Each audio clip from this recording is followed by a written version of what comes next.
ନମସ୍କାର ଦର୍ଶକ ବନ୍ଧୁ, ଚାଲନ୍ତୁ ଜାଣିନେବା ଆଜିର କିଛି ଟପ୍ ନ୍ୟୁଜ୍।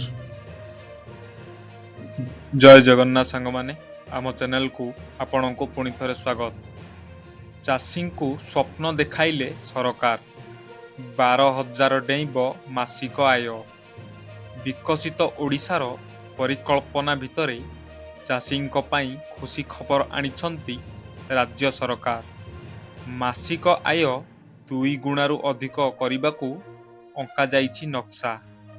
2036 ସୁଦ୍ଧା ଚାଷୀଙ୍କ ମାସିକ ଆୟ 12,000କୁ ବୃଦ୍ଧି ପାଇବ।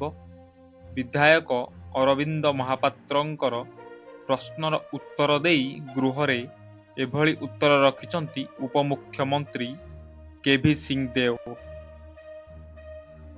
ପରବର୍ତ୍ତୀ ଖବର, ବଢ଼ିଲା ରାସନ କାର୍ଡ ଇ-କେୱାଇସି ଅବଧି, ଖୁବ୍ ଶୀଘ୍ର କରନ୍ତୁ।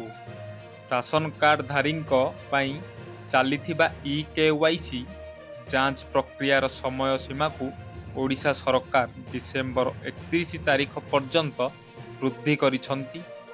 ଖାଦ୍ୟ ଯୋଗାଣ ଓ ଖାଉଟି କଲ୍ୟାଣ ମନ୍ତ୍ରୀ କୃଷ୍ଣଚନ୍ଦ୍ର ପାତ୍ର ବୁଧବାର ବିଧାନସଭାରେ ଏକ ଲିଖିତ ଉତ୍ତରରେ ଏହି ସୂଚନା ଦେଇଛନ୍ତି।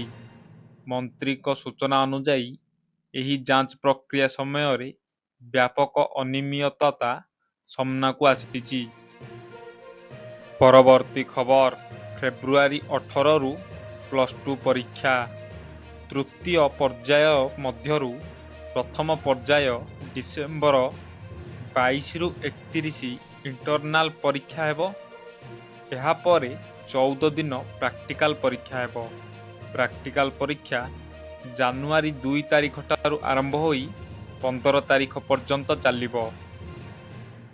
ପରବର୍ତ୍ତୀ ଖବର, 1 ମାର୍କ ରଖି ପାଇଲେ ଶିକ୍ଷକ ଚାକିରି।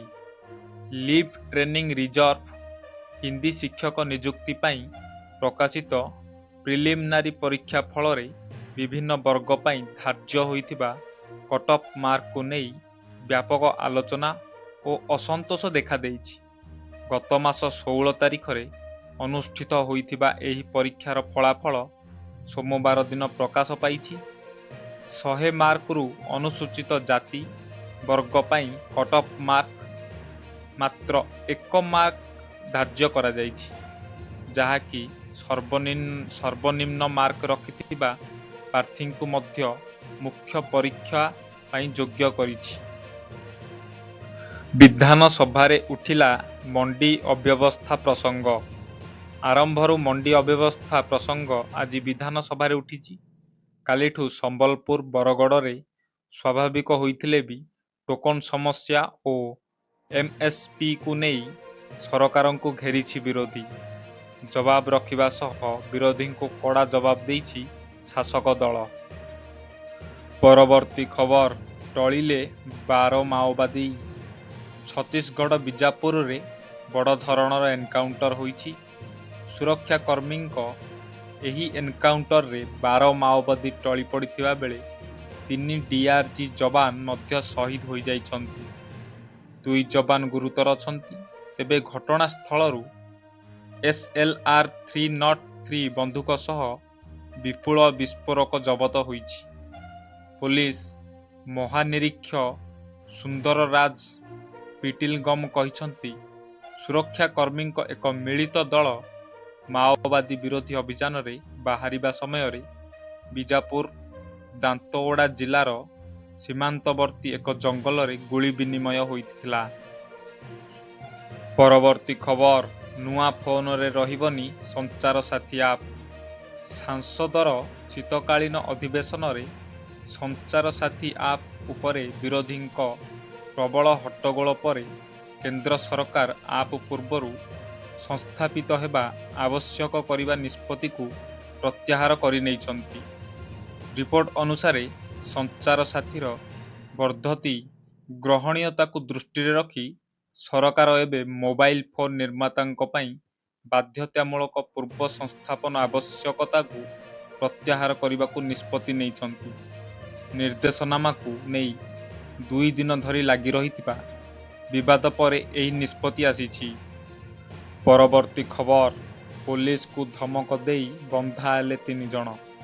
ଗଞ୍ଜାମ ଜିଲ୍ଲା ଭଞ୍ଜନଗର ଥାନା ଅନ୍ତର୍ଗତ ଜାମପଲ୍ଲୀ ବିଦେଶୀ ମଦ ଦୋକାନ ନିକଟରେ ପୋଲିସକୁ ଅସଦ ବ୍ୟବହାର ଦେଖାଇବା ଏବଂ ପୋଲିସକୁ ଆକ୍ରମଣର ଉଦ୍ୟମ କରିବା ଅଭିଯୋଗରେ ପୋଲିସ ବୁଧବାର 3 ଜଣଙ୍କୁ ଗିରଫ କରିଛି।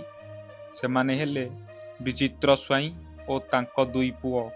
ଗିରଫ ବାପ ପୁଅଙ୍କୁ ଆଜି ସନ୍ଧ୍ୟାରେ ଭଞ୍ଜନଗର କୋର୍ଟ ଚାଲାଣ କରାଯାଇଛି। ପରବର୍ତ୍ତୀ ଖବର, ଶୀତଳ ଭଣ୍ଡାର ନେଇ ବିଧାନସଭା ଗରମ। ବିଧାନସଭାରେ ଉଠିଲା ଶୀତଳ ଭଣ୍ଡାର କଥା। ରାଜ୍ୟରେ ଶୀତଳ ଭଣ୍ଡାର ନେଇ ଗୃହରେ ଦେଖିବାକୁ ମିଳିଛି ସରଗରମ ଆଲୋଚନା।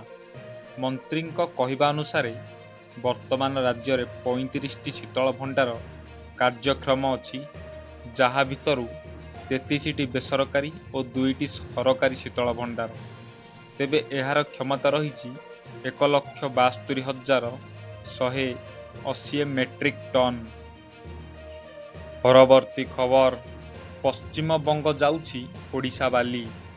ରାତି ଅନ୍ଧାରର ସୁଯୋଗ ନେଇ ଓଡ଼ିଶା ସୀମା ଡେଇଁ ଶାହାବାଜୀପୁର ଦେଇ ପଶ୍ଚିମବଙ୍ଗକୁ ଚାଲାଣ ହେଉଛି ଶହ ଶହ ବାଲି ବୋଝେଇ ହାଇୱା। ଭଦ୍ରକରୁ ବାଲେଶ୍ୱର, ଜଳେଶ୍ୱର, ଭୋଗରାଇ ପାର ହୋଇ ବଙ୍ଗକୁ ଚୋରା ଚାଲାଣ ହେଉଛି ଓଡ଼ିଶା ବାଲି। ପରବର୍ତ୍ତୀ ଖବର, ରୁଷିଆ ରାଷ୍ଟ୍ରପତି ଭ୍ଲାଦିମିର ପୁତିନ ଭାରତ ଆସୁଛନ୍ତି। ସେ 4 ଓ 5 ଡିସେମ୍ବର ଭାରତରେ କଟାଇବେ। ଏହାକୁ ନେଇ ଏବେ ପ୍ରସ୍ତୁତି ଯୁଦ୍ଧକାଳୀନ ଭିତ୍ତିରେ ଚାଲିଛି। ପୁଟିନ ଭାରତରେ ପ୍ରଧାନମନ୍ତ୍ରୀ ନରେନ୍ଦ୍ର ମୋଦି ଓ ଅନ୍ୟ ବଡ଼ ନେତାଙ୍କୁ ଭେଟିବେ। ରୁଷିଆ ରାଷ୍ଟ୍ରପତି ପୁଟିନ ବିଶ୍ୱର ସେହି ନେତାଙ୍କ ମଧ୍ୟରେ ସାମିଲ ଯେଉଁମାନଙ୍କୁ କଡ଼ା ସୁରକ୍ଷା ମିଳେ। ଏହି କାରଣରୁ ପୁଟିନ କୌଣସି ଦେଶକୁ ଗଲେ ତାଙ୍କ ସହ ତାଙ୍କର ପର୍ସନାଲ ସିକ୍ୟୁରିଟି ଆରମ୍ଭ କରି ଆର୍ମଡ କାର୍ ମଧ୍ୟ ଲ୍ୟାଣ୍ଡ କରିଥାଏ। ପରବର୍ତ୍ତୀ ଖବର, ମୁଖ୍ୟମନ୍ତ୍ରୀଙ୍କ 43 ଲକ୍ଷ ଟଙ୍କା ଘଣ୍ଟାକୁ ନେଇ ବିବାଦ। କର୍ଣ୍ଣାଟକ ମୁଖ୍ୟମନ୍ତ୍ରୀ ସିଦ୍ଧରମେୟ ପୁଣି ଥରେ ଏକ ଦାମୀ ଘଣ୍ଟା ପିନ୍ଧିବାକୁ ନେଇ ଚର୍ଚ୍ଚାକୁ ଆସିଛନ୍ତି। ନିଜକୁ ଜଣେ ସମାଜବାଦୀ ନେତା ଭାବେ ଉପସ୍ଥାପନ କରୁଥିବା ସିଦ୍ଧରମେୟ ମଙ୍ଗଳବାର ଏକ ବୈଠକ ସମୟରେ 43,20,000 ଟଙ୍କା ମୂଲ୍ୟର ସାଣ୍ଟୋସ ଡି କାର୍ଟିୟାର ଘଣ୍ଟା ପିନ୍ଧିଥିବା ଦେଖାଯାଇଛି। ପରବର୍ତ୍ତୀ ଖବର, ଚଷମା କରିବ ଟଙ୍କା ପେମେଣ୍ଟ। ଭାରତରେ ଟେକ୍ନୋଲୋଜି ଦୁନିଆରେ ଏକ ନୂତନ ବିପ୍ଳବ ଆସିଛି। ଫେସବୁକର ପେରେଣ୍ଟାଲ କମ୍ପାନୀ ମେଟା ଏବଂ ପ୍ରସିଦ୍ଧ ଚଷମା କମ୍ପାନୀ ରେ-ବ୍ୟାନ୍ ମିଳିତ ଭାବେ ଏକ ଅତ୍ୟାଧୁନିକ ସ୍ମାର୍ଟ ଚଷମା ବଜାରକୁ ଛାଡ଼ିଛନ୍ତି। ଏହି ଚଷମା ଦେଖିବାକୁ ସାଧାରଣ ଚଷମା ପରି ହୋଇଥିଲେ ମଧ୍ୟ ଏହାର କାମ ସ୍ମାର୍ଟଫୋନ୍ ଠାରୁ କମ୍ ନୁହେଁ। ବିଶେଷ କରି ଏଥିରେ ଥିବା କ୍ୟାମେରା, ସ୍ପିକର ଏବଂ UPI ସ୍କ୍ରିନ୍ ଫିଚର ଏହାକୁ ଖୁବ୍ ଲୋକପ୍ରିୟ କରିଛି। ଏଥିସହିତ ମେଟା AIର ସପୋର୍ଟ ମଧ୍ୟ ମିଳିବ। ଏହାର ପ୍ରାରମ୍ଭିକ ମୂଲ୍ୟ 39,000 ରହିଛି।